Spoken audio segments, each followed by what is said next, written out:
ગણીને 600 ઉપરની જાતિઓ છે. તો જે તૃણભક્ષીઓ વન્ય પ્રાણીઓ જેને ખાય છે, તૃણભક્ષીઓ જે વનસ્પતિઓ ખાય છે એમાં એન્ટીબાયોટિક્સ છે જ ઓલરેડી. એની એક્સ્ટ્રા એનર્જી એમાંથી મળી જ રહી છે. એ આપણે દવા બધી સંશ્લેષિત થાય છે એ શેમાંથી થાય છે? આ વૃક્ષોમાંથી થાય છે.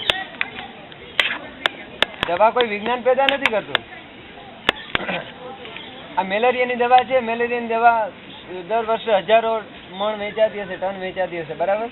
તો મેલેરિયાની દવા ક્યાં વિજ્ઞાન પેદા નથી કરતું. બીજો કોઈ પ્રશ્ન છે? એ લીમડામાંથી જ પેદા થાય છે. એટલે કુદરત પાસે એનું બેલેન્સ છે, માણસ પાસે જ્યારે એનું બેલેન્સ નથી. આપણે કોકની સહાયતા લેવી પડે છે, વન્ય પ્રાણીઓની સહાય મેળવી દે. બોલો બીજું.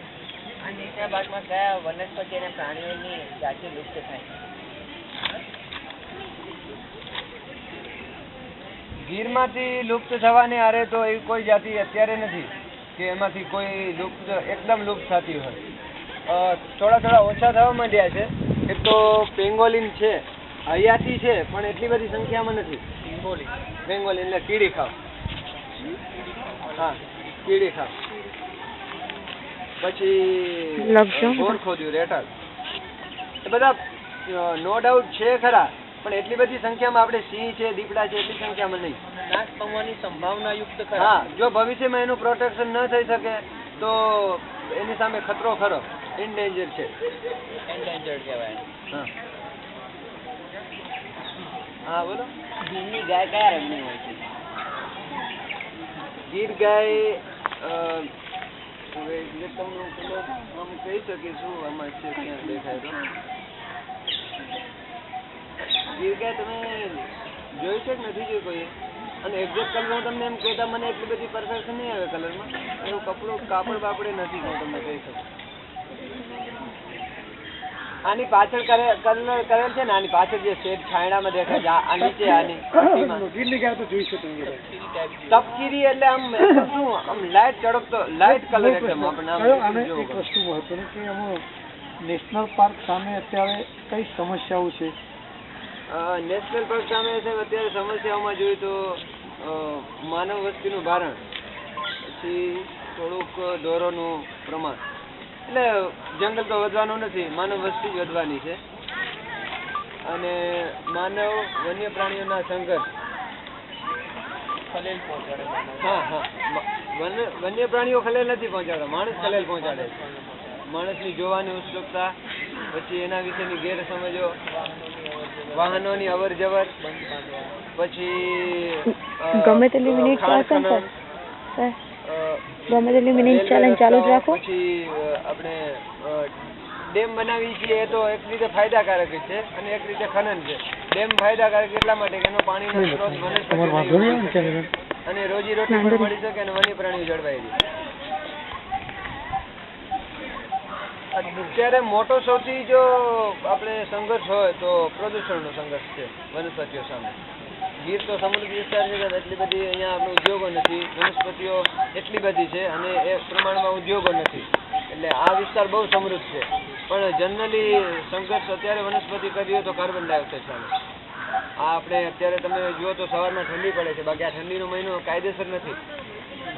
સવારમાં તમે નીકળ્યા છો બહુ ઠંડી પડતી હશે, બંધ બારણે ગાડીઓ રાખીએ તો નહીં પડી હોય, પણ આ એક્સ્ટ્રા ઠંડી અત્યારે પડે છે, બાકી કાયદેસર આ ઠંડીનો સમય નથી અત્યારે. તો ગ્લોબલ વોર્મિંગની અસર એટલી બધી ખતરનાક થઈ છે, એક મહિનો બધી ઋતુઓ પાછળ જતી જાય છે. વરસાદ એક મહિનો વધુ પડે છે, એક મહિનો શિયાળો વધ્યો તો હવે એક મહિનો ચોમાસું વધે, ઉનાળો વધી શકે. હા, બોલો. આ નેશનલ પાર્કમાં પર્યાવરણ સંશોધન અને શિક્ષણની વ્યવસ્થા હોય છે. સંશોધન શિક્ષણની વ્યવસ્થામાં અમે તમને કઈ રીતે અત્યારે જનરલ માહિતી આપીએ છીએ. પછી વન્ય પ્રાણી વિભાગ શાસનગીર દ્વારા શિબિરો, શૈક્ષણિક શિબિરો વિદ્યાર્થીઓને વન્ય પ્રાણીઓ વનસ્પતિ વિશે માર્ગદર્શન મળી રહે એ હેતુથી સરકાર દ્વારા, ગુજરાત સરકાર ફોરેસ્ટ ડિપાર્ટમેન્ટ દ્વારા શિબિરો થાય છે સ્થાનિક આજુબાજુના ગામડાની સ્કૂલો, તાલુકાની, જિલ્લાની સ્કૂલોમાં. અને બીજું કે સંશોધન માટેના કોઈ યુનિવર્સિટીમાંથી છોકરા રિસર્ચ સંશોધન કરવા અહીંયા આવે છે.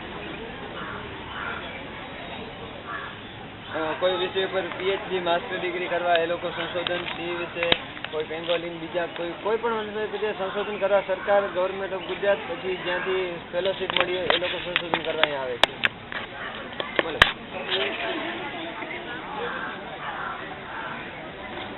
સિંહોની ગણતરી દર અહીંયા 5 વર્ષે થાય છે. તો એમાં એવું છે, એક બીટ વાઇઝ ગણતરી થાય છે. ધારો કે આ ચોક્કસ વિભાગ છે, મારી પાસે દેવડિયા ધારો સફારી પાર્ક છે, આ મારા 4 બોક્સ છે, એમાં અમે 4 ઓફિસરો નોકરી કરી છે, બરાબર. તો જનરલ ઓબ્ઝર્વેશન એવું હોય છે ફોરેસ્ટ ડિપાર્ટમેન્ટનું કે અમારે ડ્યુટીમાં રૂટીન શું હોય છે કે સવારમાં ઉઠી વહેલી સવારે ફેરણું કરવું 10-11 વાગ્યા સુધી, બપોર પછીના સમયમાં ફેરણું કરવું. એટલે મોટાભાગના જનાવરો, મોટાભાગના રસ્તાઓ, મોટાભાગના પ્રાણીઓ શું કયા વિસ્તારમાં છે મારા વિસ્તારમાં, એ જનરલી મને એનો અંદાજ હોય છે. હવે જ્યારે સિંહ ગણતરી થાય ત્યારે શું કરવામાં આવે છે, એમાં 2-3 દિવસ સતત ગણતરી થાય છે. તો સવારના વિભાગમાં થાય, બપોર પછીના વિભાગમાં થાય, બીજે દિવસ સવારના વિભાગમાં થાય, બપોર પછીના સમયમાં. એ રીતે 2-3 દિવસ એની સતત પ્રેક્ટિસ કરવાની. પછી એમાં ચોક્કસ વિભાગ પાડેલા હોય, પાણીના પોઈન્ટ હોય, બરાબર. અને મોટાભાગે ગણતરી છે ને એપ્રિલ-મેમાં, ખાસ એપ્રિલ-મેનું કારણ તમને કહું. એપ્રિલ-મેમાં ગણતરી કરવાથી પાણીની શોર્ટેજ, એટલે વન્ય પ્રાણીઓ વધુ જ્યાં પાણી હશે ત્યાં વધુ પડતા નજરે પડશે જોવામાં આવે. એપ્રિલ-મેમાં ખાસ મોટાભાગના વન્ય પ્રાણીઓ અને તૃણાહારી પ્રાણીઓની ગણતરી અમે હમણાં ગીરમાં કરી છે, ગીર નેશનલ પાર્કમાં. એના આંકડા હોય એ અમારે ડિક્લેરેશન ચાલે છે બધી ગણતરી. એટલે હમણાં લગભગ અમે 10 દિવસ પહેલાં જ પૂરું કર્યું. તો સિંહની ગણતરી બીટ વાઇઝ થાય છે. પછી એમાં શું હોય, ટીમો પાડેલો હોય કે 5 જણાની ટીમ દેવડિયા સફારી પાર્કના વિસ્તારના કે સ્થાનિક ફોરેસ્ટ ઓફિસર તો સાથે જ હોય, પણ એ સિવાયના બીજા માણસો મૂકેલા હોય છે, ખાતાકીય માણસો. પછી કોઈ સારા કામગીરી કરતા NGOsના એને એડવાન્સમાં આખી એ બહુ લાંબી પ્રક્રિયા છે. 250-300-400 માણસો જેટલો સ્ટાફ હોય, 500 જેટલો. પછી સ્થાનિક સ્ટાફ તો ખરો જ. એ લોકો સતત એના ઉપર ઓબ્ઝર્વેશન રાખે. ધારો કે પાણીનો પોઈન્ટ છે ત્યાં સુધી માચરો બનાવીને એનાથી મેક્સિમમ દૂરી સુધી એકદમ લાઇટ લીલા ગ્રે કલર, આમ ફોરેસ્ટમાં પડી જાય એવા કપડાં, એકદમ પ્રિન્ટ ઓફ સાયલેન્સ અવાજ, એના જોડે એનું મટીરિયલ હોય, બધું શું જોવા મળ્યું તમને એ લખવાનું હોય. પછી એ લોકો આમ શાંતિથી આરામથી બેઠા હોય, એના ભેગો બાયનોક્યુલર હોય. તો જે વન્ય પ્રાણીઓ જ્યાં જોવા મળે એ લોકોએ એની નોંધી લેવાની. ધારો કે આ પાણીના પોઈન્ટ ઉપર 5 જોવા મળ્યા, 4 બચ્ચા મળ્યા અને 2 શિયાળ મળ્યા. આ જગ્યાએ આ ટાઈમે 5 બચ્ચા મળ્યા, 3 સિંહણો, 2 બચ્ચા અને 1 નર મળ્યો છે. ટોટલ 6 મળ્યા છે, બરાબર. એ લખી લીધું, એનો ટાઈમ લખાઈ ગયો. હવે ધારો કે 1 મિનિટે આ એક બોક્સ આપણી આ બાઉન્ડ્રી પૂરી થાય છે અને ત્યાંથી ટપીને ક્યાં જશે સામે, તો જે આ જગ્યાએ ગણતરી થઈ એ ત્યાં જશે.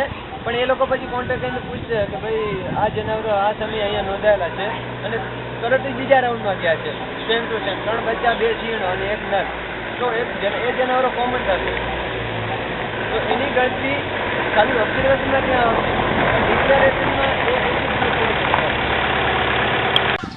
જે માલધારી લોકો છે ગીરની અંદર અત્યારે વસે છે, જેટલા નેસ છે અને જે આપણે કહેવાય ને કે સેટલમેન્ટના ગામો છે, એમાં સરકારી દર વર્ષ પાલતુ પ્રાણીઓને રસીકરણ, રસીકરણ નિયમિત રીતે થાય છે. એટલે વન્ય પ્રાણીઓમાં એવો કોઈ રોગ ફેલાવાની શક્યતા બહુ ઓછી છે. દર